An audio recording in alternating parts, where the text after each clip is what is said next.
हां सर. नमस्कार, मी रघुनाथ गावडे, जिल्हाधिकारी परभणी.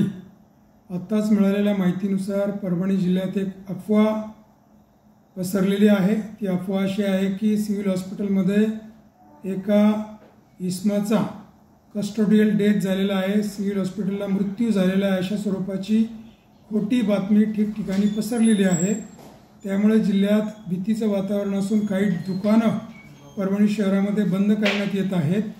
तर मी नागरिकांच्या लक्षात आणू इच्छितो की अशी कोणताही प्रकार घडलेला नाही. कोणत्याही महिला अथवा पुरुषाचा मृत्यू कस्टडीमध्ये किंवा सिव्हिल हॉस्पिटलमध्ये झालेला नाही. तरी नागरिकांनी अशा कोणत्याही अफवेवरती विश्वास ठेवू नये व आपली दुकानं प्रतिष्ठानं चालू ठेवावी व आपले दैनंदिन कार्यभार देखील चालू ठेवावा.